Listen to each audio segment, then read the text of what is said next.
তো বন্ধুরা, এটা আমার বুঞ্জির বাড়ির মেনু। হ্যাঁ, দিদির বাড়ির তো পাতা পড়ে গেছে।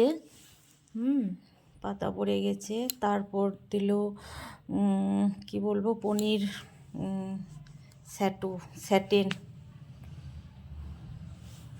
তারপর নান, চানা মশলা। এটা খেতে বেশ ভালোই হয়েছিল, চরম হয়েছিল এটা খেতে। তারপর পড়লো বাসন্তী পোলাও। তারপর দিয়েছিল তার সাথে পনির বাটার। পনিরটা বেশ ফ্রেশ ছিল, ভালোই ফ্রেশ ছিল। তারপর দিয়ে গেল ঝুড়ো আলু ভাজা। সাদা ভাত দেবে হয়তো, তাই আলু ভাজাটা দিয়ে চলে গেল।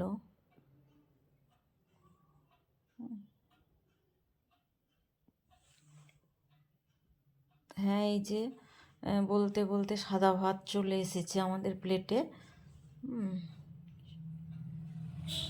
সাদা ভাত।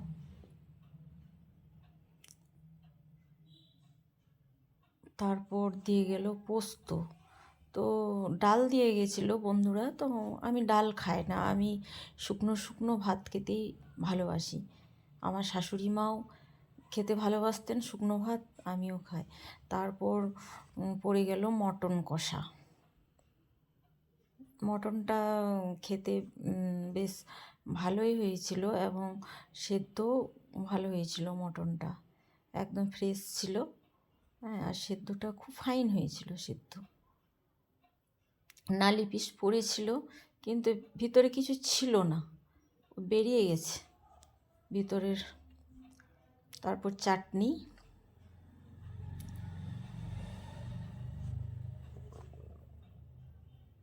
চাটনির পর দিয়ে গেল ভাপা সন্দেশ। হ্যাঁ, ভাপা সন্দেশ আর সাদা মিষ্টি দিতে আসছিল আরও, আমি এক পিসই নিলাম। ফালতু নষ্ট করে তো লাভ নেই, সেটা অন্য কেউ খাবে।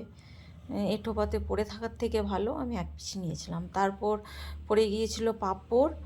তো আমি চাটনি দিয়ে পাঁপড় খেতে মানে প্রচণ্ড পছন্দ করি আমি। হ্যাঁ,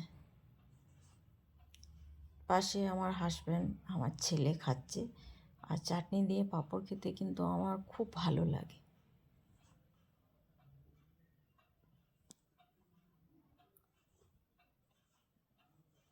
তারপর দিয়ে চলে গেল কর্নেটো আইসক্রিম একটা করে, সাথে পাশ আর